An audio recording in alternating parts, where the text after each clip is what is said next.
The linear 70mm PVCU window system was designed from scratch with the installer in mind.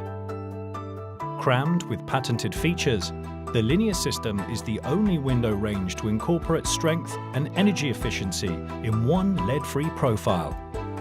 The multi-chambered design prevents the transfer of warm air to the outside, keeping more heat inside the building and achieving an A+ Windows energy rating as standard, with cost-effective double glazing.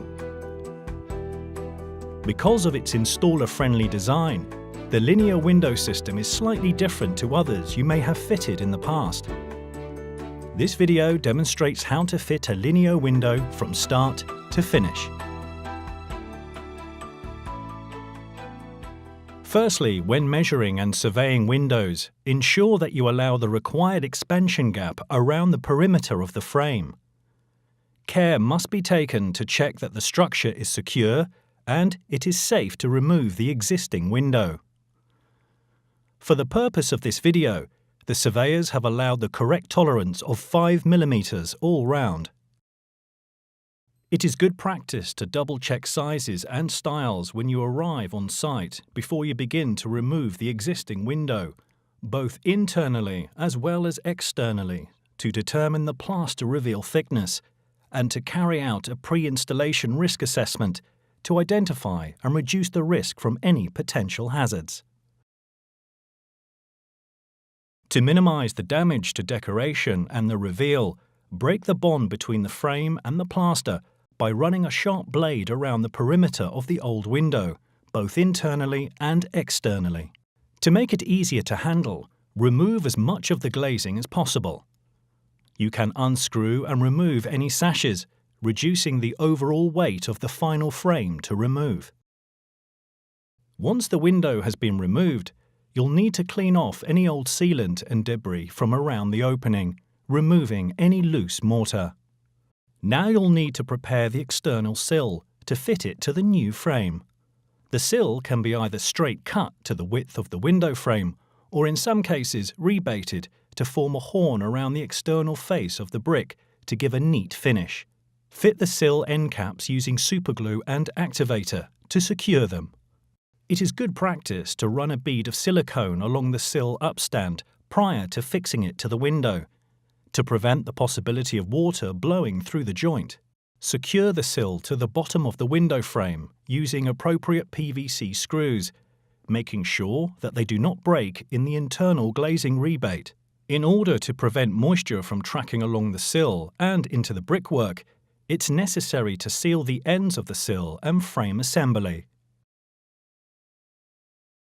Take care to place the new frame into the opening, making sure it's central. Use packers all around the frame, checking its level, square and plumb, and that the 5mm expansion gap is maintained. Double-check that the frame is plumb and level before drilling fixing holes for the sides of the frame, approximately 150mm from the bottom and top corners and 600mm centers in between. Remember that because linear windows do not contain steel reinforcement, it isn't necessary to apply as much force when drilling. Take care not to over-tighten the fixings. There should be a minimum of 2 fixings per side. It's important that the packers bridge the full width of the frame to prevent distortion.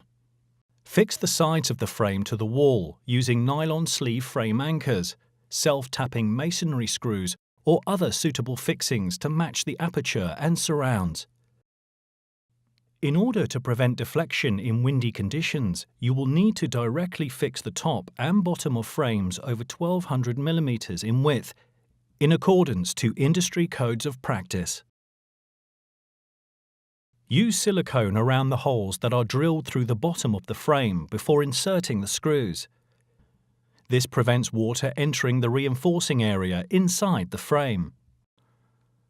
For a neat finish, break off the excess length of the packers with a chisel. Any brick dust or debris will need to be cleaned from the frame and surrounding areas before starting to fix the glazing. Ensure that you use the correct linear glazing platforms and that they are fitted around the opening before you begin glazing the frame.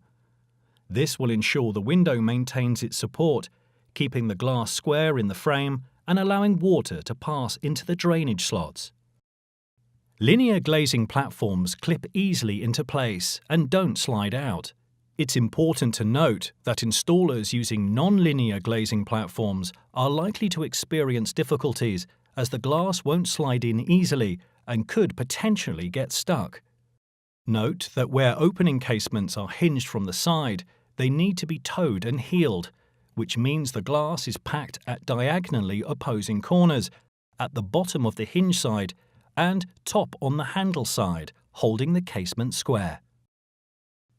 We can now install the glass, ensuring a tight fit against the glazing platforms. Additional glazing packers can be used to lift the sash to the required height to ensure ease of use and allow visual alignment and an equal seal around the frame.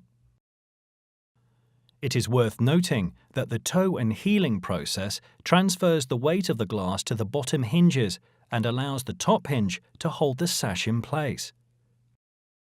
Make sure that the unit is pushed right back into the glazing seal using the glazing shovel. Once the glass is in place, fit the beads. To help locate the beads, spray glass cleaner around the edges. This allows the linear co-extruded gasket to move across the glass easier. Always start with the smaller beads first. Locate the back of the bead into the groove and then use a nylon mallet to tap it into place, tapping on the edge where the bead meets the edge of the frame. Once all of the panes are fitted, clean the frame and glass to remove dust or grit before sealing the frame to the internal wall, keeping the room well ventilated during the use of cleaning agents. To allow for redecoration, we advise you to use an acrylic sealant or decorator's cork. That completes all of the internal work. Now, ensure that all dust and grit is removed from the external surfaces, then apply a strip of masking tape to the frame perimeter. Apply a smooth bead of silicone sealant between the frame and the brickwork. Carefully remove the masking tape before the sealant sets for a neat, clean finish. Remember, it's important to also seal below the external sill. Clean the debris away from your working area. Check that the correct compression is achieved on the window and make any adjustments required. The installation is now complete, so you can show the customer the correct way to operate the windows and hand over the linear window maintenance material for them to keep for future reference.